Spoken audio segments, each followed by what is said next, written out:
Olá, caríssimos irmãos, eu sou o Leandro Cajado e você está no canal Ascese e Catequese. Continuamos o nosso curso, que é a catequese pelo fim da treta. Estamos falando do quinto mandamento e de um modo que dê uma continuidade ao que nós estávamos falando, nós vamos falar um pouco do sexto mandamento. Você já deve ter visto aí no título, que é: a sua vida se tornou um caso de saúde pública. Mas ela não é saúde pública, apenas isso. Por quê?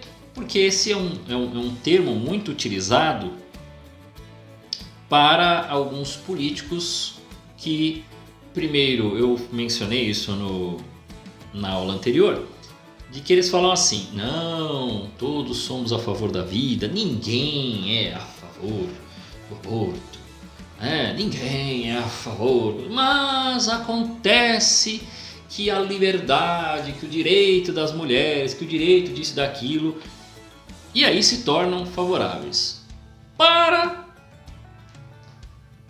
driblar a questão religiosa, como se ela fosse apenas uma questão de gosto pessoal, e não é, porque você pode driblar nos seus discursos o quanto você quiser, mas Deus existe, meu amigo, e quando você morrer, você vai ter que lidar com juízo particular.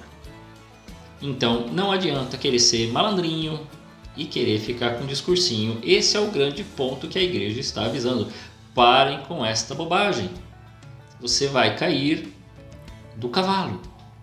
Enquanto você cair nesta terra, tudo bem. O problema é, depois desta vida, a tua resposta não vai adiantar você ficar com as suas retóricas, com o seu papinho furado. Por quê? Porque aí já acabou. Então, para evitar esse tipo de coisa, muita gente precisa entender e mudar essa ideia de que basta um discurso, nós somos a favor da vida. Não é a favor da vida. Se você é a favor da vida, você precisa ser a favor da vida integral.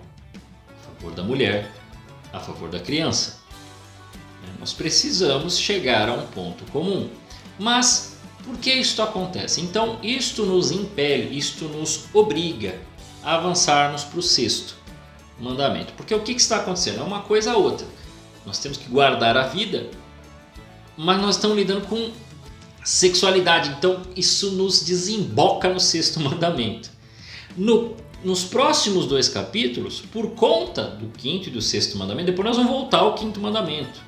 Nós vamos ter que voltar ao sexto mandamento, mas por conta destas questões que eu vou tratar hoje, que eu já tratei na aula passada, nós vamos ter que falar sobre formas de poder, formas de governo.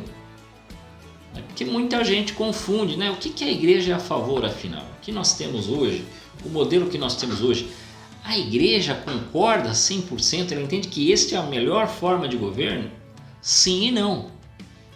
Ela tem uma forma ao qual ela prefere, mas será que ela entende que é a melhor a acontecer nos dias de hoje? Por que sim, por que não? Nós vamos discutir tudo isso. E vamos depois discutir sobre poder temporal, poder espiritual. Porque nós esquecemos dessas coisas, e tem muita gente que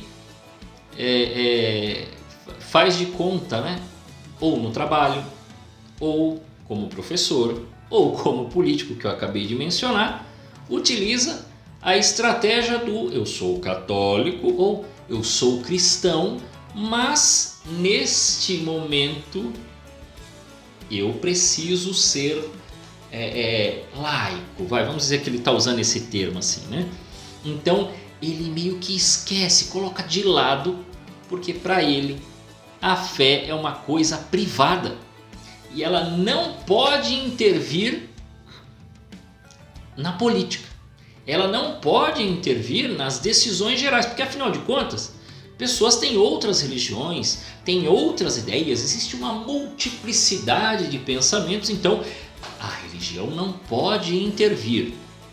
A falta dela, que é uma forma de religiosidade, porque é um desligar, pode. Isto pode intervir na vida das pessoas. De certo modo, podemos dizer assim, por conta disso, o ateísmo pode intervir na vida dos cristãos, né, no fim das contas, socialmente, e forçá-lo, ainda que um ateu diga, não, jamais pensei nisso, eu penso na liberdade geral de todos, eu não penso nisso.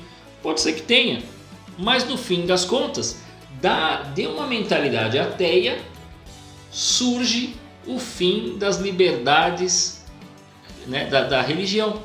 E com isso, aquilo que nós explicamos sobre o Estado laico vem abaixo, né, que era dar a liberdade para as religiões se manifestarem, se posicionarem, inclusive na questão de moral, torna-se agora uma proibição. Esse é o capítulo de hoje. É disso que nós estamos falando.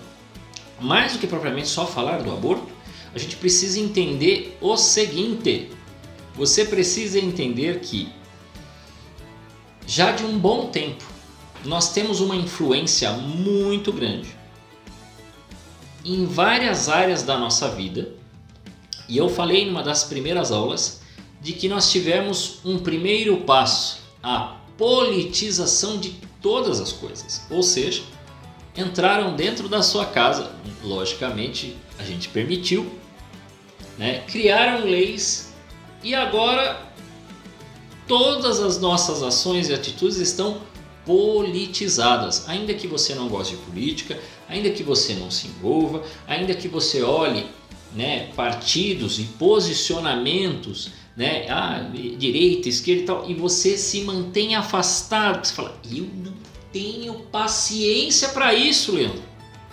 Deixa eu dizer para você, você está no barco e isto está envolvendo o mundo inteiro. O mundo inteiro está envolvido nisso. Por quê? Porque alguém entendeu que deveria se discutir politicamente a sexualidade. A princípio, pensando de um jeito, né, vamos pensar de uma forma boa. A princípio, numa simples discussão de um direito comum e social para as mulheres, na questão do voto, na questão do trabalho, de relações dignas de trabalho, salário. Bom, até aí está tudo bem, está tudo ok. O problema é que isto avançou. E conforme isto avançou, começou-se a questionar a questão da liberdade sexual. E aqui nós já rompemos a barreira ao qual a igreja entende que aqui já se rompeu e já está num pecado grave, né? Você tem ali, após o concílio, documentos da própria igreja indo contra todo tipo de anticoncepcionais e outras questões das relações sexuais, e o mundo vindo para cima da igreja. Por quê?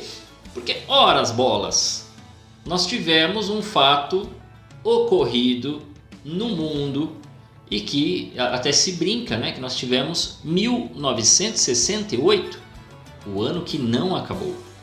E é um ano que realmente não acabou. Nós estamos sofrendo uma influência ainda, né, das revoluções estudantis, sociais, sexuais, feministas e outras, e que foram tendo um desenvolvimento com o passar das décadas. Nós estamos nesta guerra até hoje, né? Então 1968 é um marco, e dali é que, vamos dizer assim, começa. Na verdade, é claro que você já tinha manifestações, posicionamentos, movimentos, mas ganha-se uma força a partir de 1968 com essas revoluções. Bom, como é que surgiram estas revoluções, vamos dizer assim, sexuais? Por que começou a se chamar o sexo como um direito e que havia uma repressão sobre a sexualidade, sobre o sexo? E daí você vai ter outras revoluções, como a própria questão, né, dos direitos LGBT e entre outras situações que desembocam hoje na questão do gênero, né? Entre outras situações que se apresentam aí. E agora, além de um feminismo acachapante, terrível sobre as mulheres e sobre os homens, agora também né, já vem crescendo o número de homens que começam a se posicionar quase que politicamente e socialmente contra as mulheres. Então, se você tinha um movimento feminista, você começa a ter um movimento masculino, como o movimento MGTOW e outros, ou mais ou menos radicais, que defendem até o tal do incel, né? Que seria, é um nome em inglês, mas seria um celibato involuntário, né? Por isso incel, porque seria involuntary, celibatary, mas é um celibato involuntário, que não é uma entrega a Deus, que não se trata de uma entrega religiosa, não se trata de nada disso, mas simplesmente porque eu não vou ter relações com as mulheres, porque as mulheres estão me fazendo mal, todas as leis são malignas, todas elas estão beneficiando as mulheres, então eu não tenho que me relacionar com elas, elas são um perigo para a continuidade da humanidade, então eu também vou me posicionar contra. Isso é o que está acontecendo já em boa parte dos homens, né? Pode ser que alguns não se posicionem desta maneira, mas você começa a ver um crescimento muito grande de homens se posicionando contra as mulheres. É lógico que todos esses movimentos têm um lado mais radical e um lado menos radical, onde já se posiciona assim, não, olha, o que a gente precisa é tomar cuidado com certas mulheres, com certos comportamentos, e a gente começa a ver, porque isto é uma coisa desta época, que esta politização ocasionou também uma mudança de postura dos lados. A gente começa a ver mais gente solteira, mais gente separada e mais gente com dificuldade de ter um relacionamento de verdade com a outra pessoa, né? De modo que todo mundo agora está muito armado, está muito na defensiva do tipo assim, não, para se relacionar comigo tem que ser assim, assim, assim, assado, assim e tal, tem que ter tal coisa, tem que ter tal bem, tem que ter tal dinheiro, tem que ter tal carro, se não for uma mulher desse jeito, porque se ela tiver filhos ela não presta, mas se ele for assim ele não presta. Então a guerra dos sexos, né, que já, acho que não sei se década de 70, 80 já existia até novela sobre isso, né? Veja como a vida imita a arte, né? Ou é a arte que está imitando a vida, ou é a vida que imita a arte, a gente não sabe quem começa o que, mas estas coisas vieram e estão aí entregues para nós, né? As mulheres defendendo a defesa das mulheres, os homens defendem a defesa dos homens, né? Agora existem os direitos daqueles que são daquelas que são mulheres, mas gostam de mulheres, e dos homens que gostam dos homens, e agora também começa a surgir um monte de pessoas que não se consideram nem A, nem B, nem C, e se consideram D, e então começam a dizer que não são nem isso nem aquilo, e aí querem um nome social. Olha como já temos aí a politização. Querem um nome social, e outros querem ter não só o nome, mas querem ser identificados de outra maneira, e a coisa vai avançando, né? Recentemente, ontem mesmo, vi um homem que gastou uma fortuna para ser, né? Eu acho que é uma roupa que ele comprou, uma fantasia, mas não é só ele, várias pessoas começam a se identificar como cachorro. É isso mesmo que você ouviu. Pode procurar na internet, pessoas que se identificam como cachorro, né? Que colocam coleira, pelo e tudo mais, e andam com as patinhas e fazem todo o movimento de um cachorro. E querem ser, né, ter seus donos, porque agora eles são cachorrinhos, né? Pessoas que se identificam como gato. Homem casando com bonecas, né? Estão surgindo cada vez por conta da tecnologia também. E aí o futuro, olha, o futuro nos reserva problemas, viu?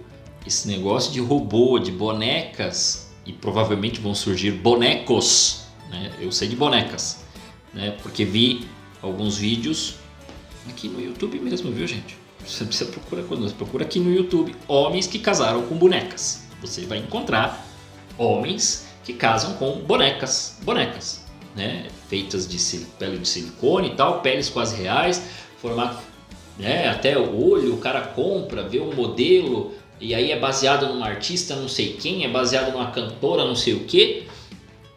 E aí ele vai lá e faz o registro e se casa. Se casa com uma boneca. Tal coisa virou até piada, né? Tem um comercial aí de um carro que o cara casa com o carro, né? É uma brincadeira, mas está refletindo essa época. Ou seja, da politização foi para o lado social. Qual é a próxima tendência? É a judicialização, que já está acontecendo, de todas as coisas. Quando você começa a ver, isso é uma frase que já surgiu um pouquinho antes da Lava Jato, na verdade, pós-mensalão. Eu não sei qual juiz que falou, mas é verdade. Que ele mesmo falou assim, olha, hoje as pessoas sabem mais o nome dos juízes do STF do que a escalação da seleção brasileira. E não é mentira não, muita gente sabe muito mais o nome dos juízes do STF do que a seleção brasileira. Se eu perguntar para você hoje, fala para mim a escalação da seleção brasileira que jogou a Copa, né? A Copa que a gente assistiu agora no final do ano. Muita gente não vai saber, mas sabe o nome de boa parte dos juízes. Por quê? Porque isto é um reflexo da judicialização de todas as coisas. Isso não é só no STF, gente. Por quê? Porque tudo começou dessa questão. As pessoas começam a discutir a sexualidade, discutir coisas que eram pessoais, escondidas. Aí existem situações que realmente são necessárias uma intervenção, que é no caso, por exemplo, vamos falar aqui, da violência. Porque quando começa a ocorrer a violência nos casais, realmente nós não podemos permitir, não pode se, né, haver espancamentos e tudo mais. É necessário uma intervenção, mas a coisa não foi só nisso. A coisa entrou em todo tipo de relacionamento e chegou num ponto, né, de se encontrar jovens que não sabem nem se ele pode chegar numa moça.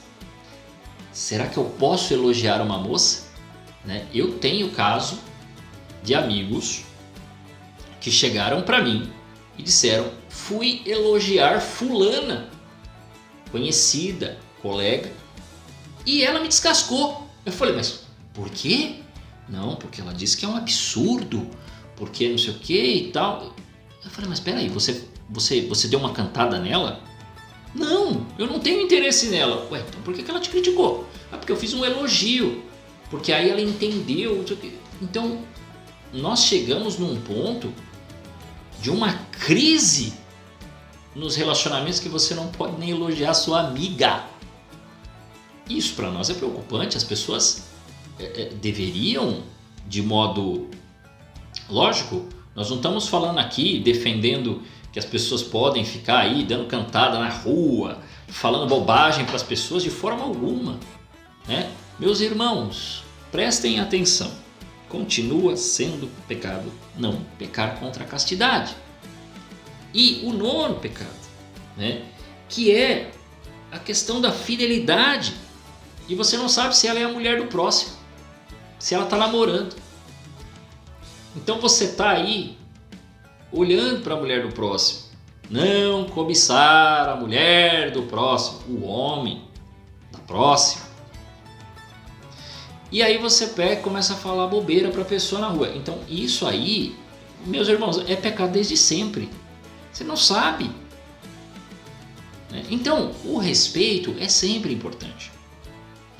Você não querer ficar com graça. Agora, se a partir de agora também é proibido todo e qualquer elogio a uma pessoa, aí nós chegamos num ponto que ultrapassa o limite. Porque você pode fazer um bom elogio para uma pessoa. Nossa, como você está bonita, como você está bonito. Nossa, como você está bem arrumado. Que coisa. Nossa, como você fala bem. Nossa, como você é legal. Normal, os elogios são normais. Mas nós chegamos num ponto que até o elogio vira uma agressão. Então aí nós estamos invertendo os papéis. Espera aí, se eu não posso mais elogiar você, né, considerar você, né, admirar algo que você fez, então o que nós vamos fazer? Então as coisas chegaram num ponto que ninguém sabe mais o que fazer. O cara elogia uma pessoa e esta pessoa dá um pito nele. Mas como assim? Então nós precisamos entender aonde nós estamos querendo chegar. Acho que alguns direitos aí são necessários, mas talvez nós começamos a discutir tanto que o pessoal já não está entendendo, já está pedindo até o que não precisa, até o que não deve. É preocupante. Então, quer dizer, nós saímos de uma questão que nós mencionamos na aula passada a respeito da vida, né, no sentido físico, né, para que a vida seja guardada, seja da mulher, seja da criança, seja do idoso, seja do homem, do adulto, da criança, seja protegida, né, que nós possamos proteger a vida. Nessa questão de proteger a vida, o guardar-se significa uma coisa muito importante, o guardar a castidade. Porque quando a gente fala, o pessoal, é lógico que a gente está falando, né? O pessoal vai pensar, não, então guardar é manter a pureza, mas assim, vamos entender uma coisa, gente, quando a igreja fala isso, a igreja está olhando para você, homem, mulher, você que está assistindo esse vídeo dizendo assim, a sua vida é sagrada, você é filho, filha de Deus e é muito importante.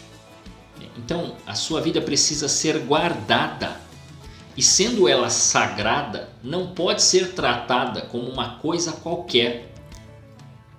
Hoje em dia, o que está acontecendo é o seguinte, veja a contradição, todo mundo pedindo direitos, dizendo que tem de ser respeitado, que a minha vida não é respeitada, que eu não sou respeitado porque eu não tenho meus direitos garantidos, eu sou oprimido pelo sexo oposto. Mas aí, quando aquela música safada começa a tocar, eu vou até o chão. Então não faz sentido. Quando eu preciso pôr uma roupa, ao invés de colocar uma roupa que mostre a beleza que possui, não, eu coloco pouca roupa para provocar o próximo ou a próxima. Se eu faço isso para provocar o outro, não, Leandro, não faço isso, tipo me cortando, né? Não faço isso para provocar ninguém. Eu coloco porque eu acho bonito. E ele não pode olhar. Ela não pode olhar. Não dá, gente, não dá. Prestem atenção numa coisa. Quando você coloca uma roupa e esta roupa você já sabe que ela pode provocar alguém e você coloca mesmo assim, você está ajudando o outro a pecar. Você que deveria ser luz, que nós falamos na aula passada, iluminar, ser sinal de vida, será sinal de morte. Você fará um sinal trocado dependendo da roupa que você veste. Não dá para falar outra coisa. Eu não estou querendo aqui ser um moralista, nossa, nenhuma roupa. Mas existem roupas que o pessoal coloca, existem danças que o pessoal faz, e não é de hoje não, viu, molecada? Eu não sei se tem jovenzinho assistindo aqui, eu preciso avisar vocês, cobrem os papais e as mamães de vocês. Porque tem muito papai e mamãe aí falando assim, nossa, que pouca vergonha que é hoje.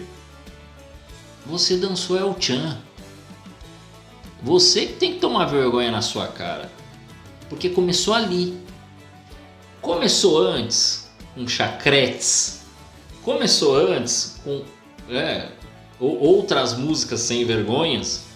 Mas o Boom! A escola unitária Veio em 1995 com El Chan. Entendido esse termo, humanismo, Né? em sentido amplo. Essa questão Não da apenas no sexualidade, sentido tradicional, claro que cultura papais, geral mamães, deveria vovós, assumir vovôs e a tarefa de bisavôs inserir os jovens na atividade social, fizeram sem pois vergonhice. tê-los elevado a um Eu certo falei grau do de Dias maturidade Gomes, e capacidade de criação 1975, intelectual e direito prática, do uma divórcio. certa autonomia na A orientação. coisa e já na tinha iniciativa. degringolado. Eu A falei fixação da que em idade escolar obrigatória 1968 depende nós das temos lá condições o econômicas movimento gerais, hippie. já que essas podem obrigar os jovens a Né? uma certa Paz e adaptação amor, bicho. produtiva imediata.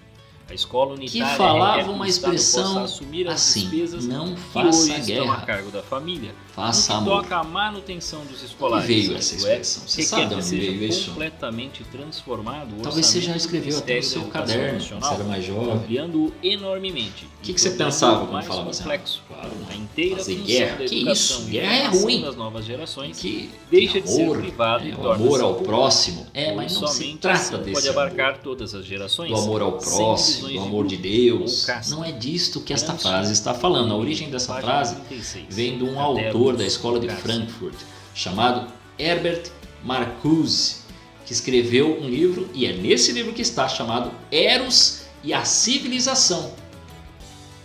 O livro é mais ou menos ali datado de 1955, quando ele, junto com boa parte do pessoal da escola de Frankfurt, veio para os Estados Unidos, se tornaram professores nas universidades, e esta frase está lá. Mas por que essa frase está lá? Qual que era o objetivo do Marcuse?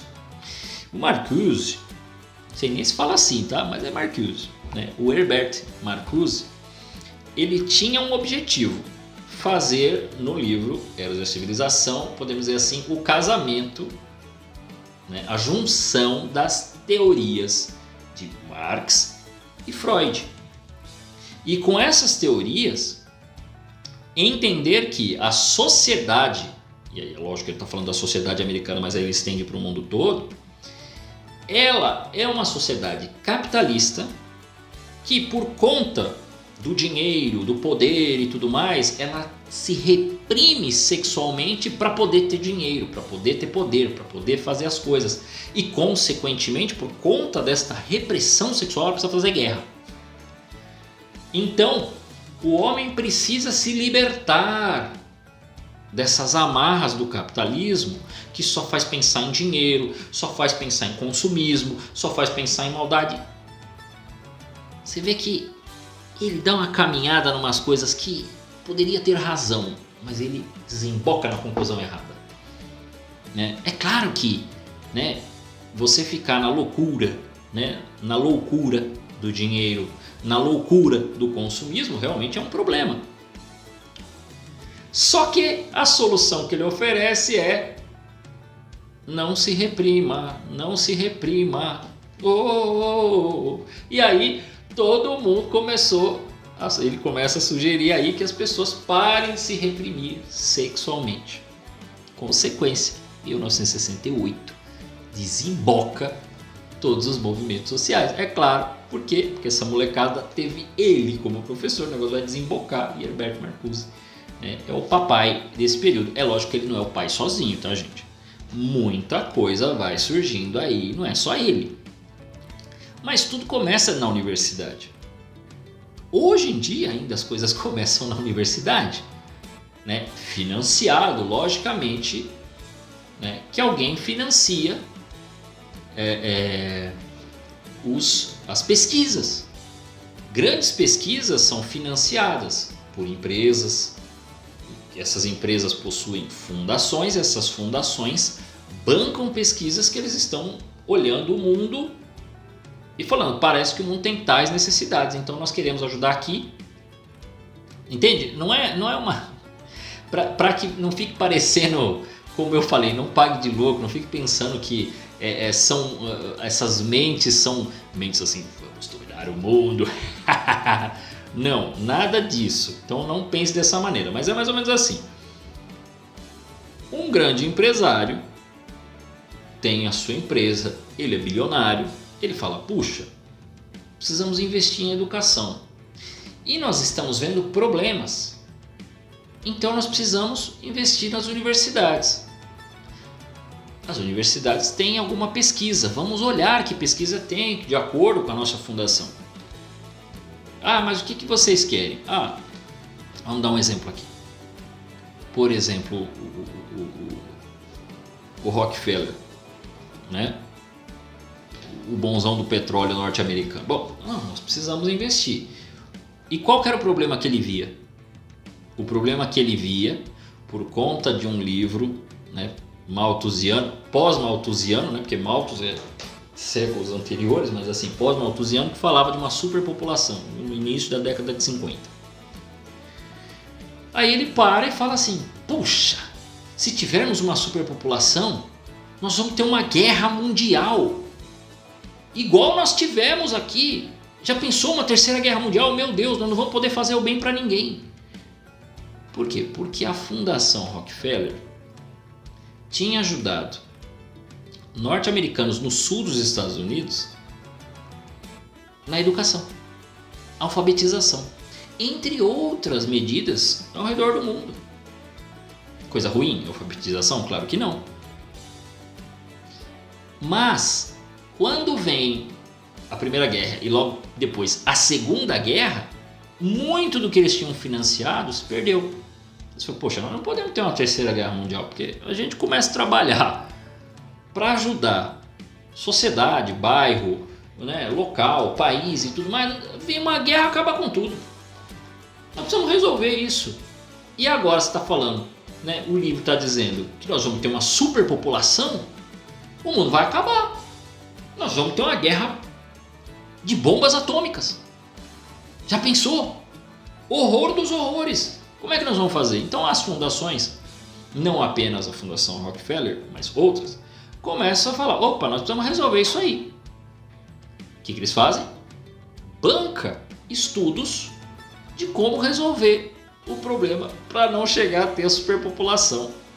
Ah, caiu na mão da faculdade. Você tem estes professores, como por exemplo Marcuse, mas não foi o Marcuse, tá? No caso dos Rockefeller. São outras vias, entendeu? Então são várias vias que vão se interligando e que percebem algumas necessidades. Bom, como é que a gente faz para diminuir, né, para não ter a superpopulação? Bom, então a gente precisa criar modos de que as pessoas tenham menos filhos. Porque ainda mais, ele ouve falar sobre superpopulação e surge a geração Baby Boomer. Agora você vai entender porque que chama o povo aí de Boomer. Porque a geração Baby Boomer, ela é pós-guerra, né? E são daqueles pais que tiveram assim 15 filhos, 20 filhos, um monte de filhos, né? E começa a ter esse medo. Não, então nós precisamos reduzir isso daí. Pô, família tendo 15 filhos? Já imaginou se isso continuar? Nós vamos ter quantos bilhões de pessoas? Isso aí vai destruir.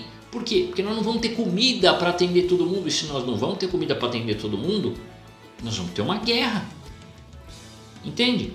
Existe um medo que, de certo modo, se você pensasse assim, não, vai ter uma guerra por causa da fome, seria uma coisa correta. Só que, primeiro, não existe, apesar desses livros, eu vou atrás para ver qual foi o livro que o Rockefeller ficou com medo quando leu, né? Que era essa questão da superpopulação. Eu não tenho aqui o nome do autor e o nome do livro. Se você souber, você escreve aqui, mas eu vou atrás e eu trago na próxima aula, sem problema nenhum, qual foi esse livro que assustou e que não apenas o Rockefeller, mas Fundação Ford, entre outras, começam a pensar em formas de reduzir a população e não cairmos num colapso mundial e numa guerra, né, por conta de comida. Dentre esses, não só por conta de comida, mas também para evitar guerras. Por quê? Porque eles não queriam mais uma guerra. Se tiver mais uma guerra mundial, meu Deus, vai acabar tudo. Também não é importante que ocorra. Nós precisamos resolver esse problema da paz. Veja, todo mundo quer um mundo em paz. O grande problema é que esses caras têm dinheiro para mover as coisas, para bancar pesquisas. E aí pesquisas como essa que eu comentei, pesquisas ou estudos como os da Judith Butler a respeito de gênero e que acabam sendo bancadas e financiadas por estas fundações, é que começam a ganhar cartaz e começam a serem projetadas no mundo. E até onde sei, não existem propostas, estudos feitos por cristãos nas universidades. Não estou falando fora das universidades, estou falando nas universidades, que refutem, combatam e mostrem que isto é mentira. Não que não seja, é mentira. Para piorar, né? Eu falei de superpopulação, falei da questão da paz. Para piorar, surge uma outra crise que também começam a dizer que vai acontecer e números começam a ser inflados, números relacionados a questões do meio ambiente. Então, com essa trinca da sexualidade, do meio ambiente e da paz, esses caras começam a entender que eles precisam mover o mundo. Recentemente estava tendo fórum social econômico e eu não sei qual foi, me mandaram um vídeo rápido, o cara falando assim, olha, veja, nós não sabemos quais forças, né, que forças nos trouxeram aqui, mas de algum modo nós que somos os escolhidos para aqui estarmos, para representarmos o mundo todo. E veja que coisa, nós temos o poder de mudar o mundo, verdadeiramente. E nós podemos fazer isso. Ele reconhecendo, é lógico que ele não fala graças a Deus e tal, porque ele me parece, pela forma como fala, não reconhecer Deus. Mas reconhece que alguma coisa os moveu até ali. Veja, esses caras têm poder para mover o mundo. Devagar ou rápido, de algum modo eles têm poder. Mas existe um problema muito sério aí com essa politização. Veja se daquele discurso que eu falei no início, dos homens, dos políticos declarando que a questão do aborto é apenas uma questão de saúde pública, não pode ser uma questão religiosa. Se isso não se refere a você também, que está vivo. Porque estão pensando na questão da paz, na questão do meio ambiente, na questão de um controle social. Pode ser apenas uma teoria, mas o que a gente começa a ver é que, junto dessa trinca da paz, do meio ambiente e da sexualidade, começa-se a ver uma ideia, para que você não caia na ideia da conspiração, tá? Isto não, eu não sei se, mas assim, começa a se criar aquela ideia de comida do mal. Esta comida faz mal para o meio ambiente, né? Por exemplo, a carne, ficam falando que a carne faz mal para o meio ambiente, não para você. Proteína pura, meu amigo. Nós precisamos de proteína. E aí começa-se essas discussões sobre o tipo de comida. E pós-pandemia, começa-se a debater de um modo hoje, num sentido, assim como foi feito só para a questão da saúde das pessoas, no sentido da Covid. Mas já começa a se pensar, a direcionar o discurso do mesmo modo para a alimentação, para comportamento, para a sexualidade. E bater no martelo assim, pá, é científico, você tem que obedecer, porque nós estamos dizendo que é científico, ó, tá validado pela OMS, tá validado por não sei quem, por não sei quem, por não sei quem, então é assim que funciona, meu amigo. Então, existem esses riscos. Eu não estou dizendo que está definido num plano. Não, não é isso. Mas existem tendências. Existem tendências de controle, né? Quando eu mencionei que o negócio Fica se discutindo direito. Né? Então, nós estamos falando de direito, opa, vai para a judicialização das coisas. Então, as pessoas começam a discutir. Politizou, querem fazer lei. Da lei, alguém discorda. Então, alguém precisa bater o martelo. E o grande problema é quais são os estudos universitários que estão sendo aprovados. Quais são as ideias que vêm das universidades para baixo. Quem está falando? Quais são os trabalhos que estão sendo discutidos nas universidades? Isso eu não estou falando de Brasil, tá? Estou falando de mundo. Porque aí é discutido nas grandes universidades do mundo, o Brasil só pega a consequência, gente.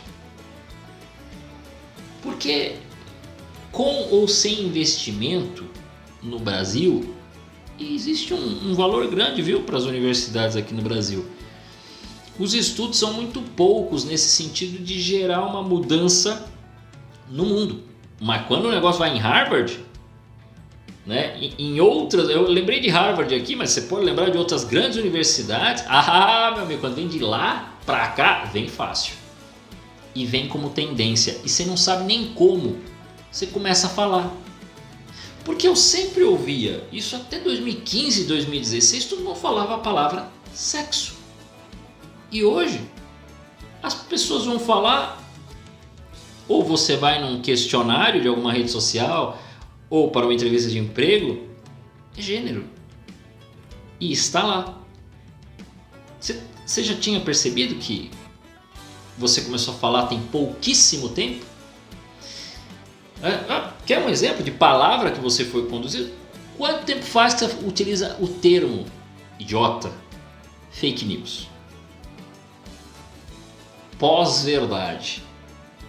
De 2019, 2016 para frente, final de 2016 para frente começou a se falar pós-verdade. Então faz pouco tempo que você começou a falar isso.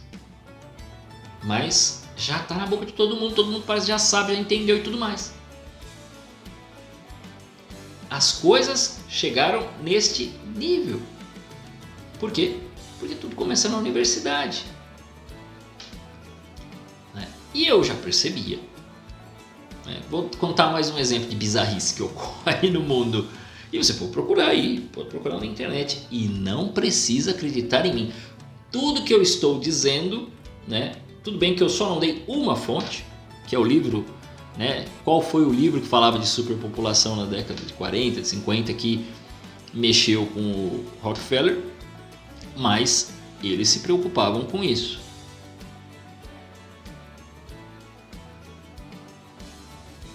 Você precisa pensar bem nisso agora. Qual foi essa situação que não veio de universidade? E consequentemente, depois da universidade, foi dito pela arte, né? Seja filme, seja música, seja novela, seja série, né? Começam a aparecer, pular por aí. Consequentemente, mencionado nas notícias, começam a aparecer. Do nada, no outro dia você acorda, o seu amigo, seu colega, não sei quem, aquela moça, aquele rapaz, agora concorda com tal moda, usa o discurso, usa a linguagem, do nada assim, tipo, mas peraí, como assim?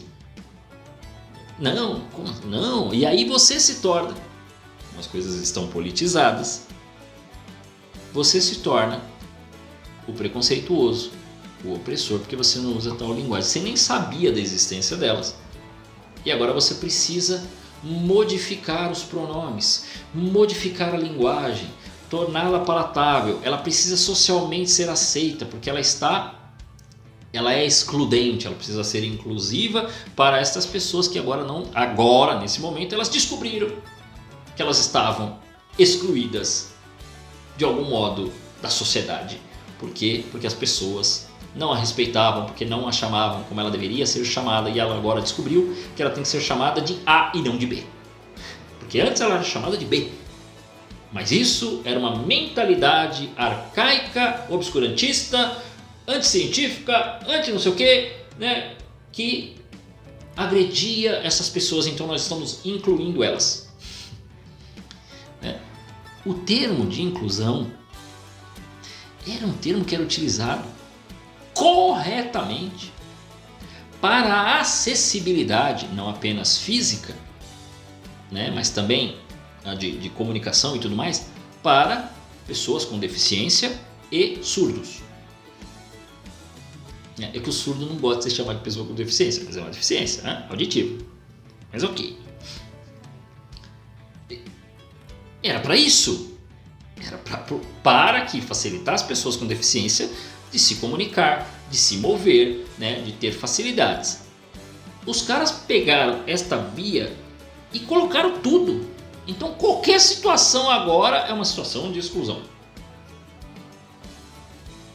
E aí nós temos tudo isso. Veja quantas coisas e quantos pontos eu coloquei aqui.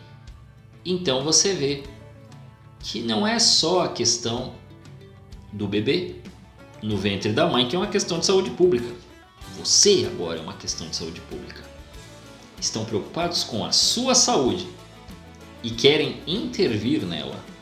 Eu tenho muito medo. Confesso a vocês, tenho muito medo de onde nós vamos chegar com isso aí. Né? De amanhã, sei lá, chegar no açougue, comprar a carne e aí, na hora de passar o meu cartão, ele ser bloqueado. Aí eu falo, mas eu tenho saldo na conta. Olha, houve um bloqueio aqui e nós estamos sendo avisados de que nós não podemos vender carne para você. Por que não pode vender carne para mim? Aí eu tenho que ver com o governo. O governo fala, olha, você não pode mais comprar carne esse mês porque você já comprou a quantidade ideal para as proteínas no seu mês e nós temos que proteger o meio ambiente. Aí você fala, puxa,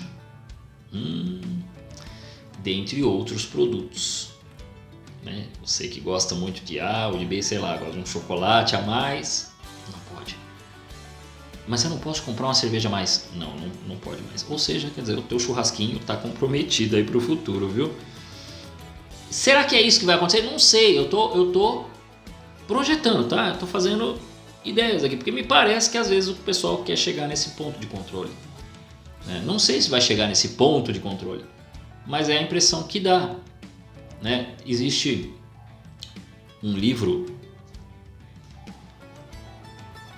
do Bertrand Russell, de um discurso que ele fez na ONU, e eu vou colocar o nome do livro aqui, ó. Então você vai ver aqui, ó, estamos com 48 minutos, o nome do livro está aparecendo aqui, que eu não vou lembrar de cabeça, mas na edição eu coloco o nome do livro aqui, do Bertrand Russell. E se eu errei o nome dele, tá tudo certo, também vai aparecer o nome do autor correto. Que ele faz um discurso na ONU, ele está explicando, eu não sei se é na ONU ou se é um texto dele, mas ele vai falar de uma coisa que todo mundo já falou, né, de que o ponto para a paz mundial é você fazer com que todo mundo concorde que a neve, né, ou que a grama não é verde. Vamos fazer aqui, vamos falar da grama. Que a grama não é verde, a grama é cinza. Então você tem que dizer, eu estou mudando o texto, tá? Estou mudando o texto de propósito. Você tem que dizer para todo mundo que a grama é cinza agora. Grama não é verde, grama é cinza. Bom, qualquer pessoa sabe ao olhar que a grama é verde, não é cinza. Como assim agora tem que falar que a grama é cinza? Não, tem que convencer todo mundo. Você quer a paz mundial? A grama é cinza. Então, as escolas vão ter que ensinar que a grama é cinza e ponto final. Veja que olha, gente, vai ter bastante aula, mas este tema que talvez é um dos mais interessantes, eu não posso pegar muitas aulas para tratar disso, porque eu tenho outros assuntos e eu estou abrindo uma exceção, porque tudo isso, mas você estava falando do sexto e do nono mandamento. Sim, eu falei da sexualidade, eu falei que o negócio rompeu as barreiras, que hoje a cobiça está aí, né? Virou um direito, que hoje o sexo está aí, virou um direito, então as pessoas estão pecando contra a castidade e achando isso bom. Então já houve o rompimento, o sexto e o nono mandamento foram jogados de lado. E o caba ainda fala de Jesus, né? E faz as confusão dele sexual e acha que está tudo bem. Então, nós já estamos num outro ponto, né? A mundanização, já dizia o jogador, está em outro patamar, né? Já está em outra coisa. E os caras chegaram nesse ponto, desse discurso, onde fala da neve, mas eu estou falando da grama para ficar fácil o teu entendimento. Não, a grama não é verde, a grama é cinza. Chega na sala de aula e diga que a grama é cinza. Em nome da paz, todo mundo tem que entender que a grama é cinza a partir de agora. Tem de se chegar nesse ponto, a grama é cinza. Quem disser que a grama é verde, acuse-os. Acuse-os, né? Diga que, né, humilhe-o na sala de aula. Ele tem de ser humilhado. E se ele tiver resiliência, bom, nós podemos amassá-lo de outra maneira.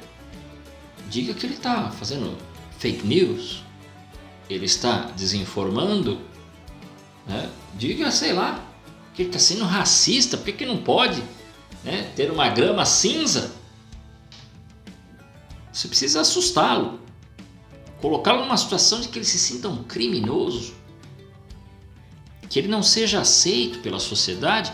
Por quê? Porque ele está sendo contra a sociedade, ele está querendo o mal da sociedade, né? Uma pessoa assim é uma pessoa tóxica. Estou usando a linguagem atual, hein, gente? Pessoa tóxica. Por quê? Porque ele está dizendo que a grama é verde. E nós estamos trabalhando pela paz do mundo, pelo bem das pessoas. Então nós temos esse poder de decidir. Grama é cinza. Mas e se ele resistir? Bom, se ele resistir e realmente ele for uma pessoa muito inteligente, então depois de toda essa situação que ele superou, enfrentou, né, superou lá na sala de aula, ele não foi contra, né, continuou batendo de frente, chame ele de canto e diga assim: olha, você é muito inteligente, nós temos que dizer uma coisa para você, realmente a grama é verde. Mas nós estamos fazendo isso pela paz do mundo. Veja, nós temos aí uma situação caótica, o mundo em guerra. Nós precisamos ensinar alguma coisa que unifique a humanidade. Então estamos ensinando que a grama é cinza. É pela paz mundial. Se ele disser assim, puxa, por que vocês não me disseram antes? Então você deve torná-lo mais um conosco. Ele deve se juntar a nós, né? E não mais ser retirado, porque certamente ele vai, a partir de agora, como ele está sabendo que estamos trabalhando pela paz mundial, então ele deve ser integrado ao nosso trabalho. Bom, e se ele continuar contra e dizer assim: eu sabia, vocês estão na verdade de sacanagem, vocês querem dominar o mundo, isso é uma sacanagem, eu vou revelar às pessoas que vocês estão ensinando uma mentira, porque a grama é verde, nunca foi cinza.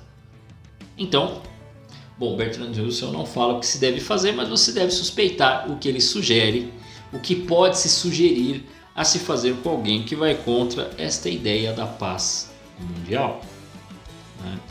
Talvez pensar como pensava o Gramsci, né? Ser intolerante contra os intolerantes e acabar com ele de uma vez para que, né, se possa ter o poder sobre todas as pessoas, né?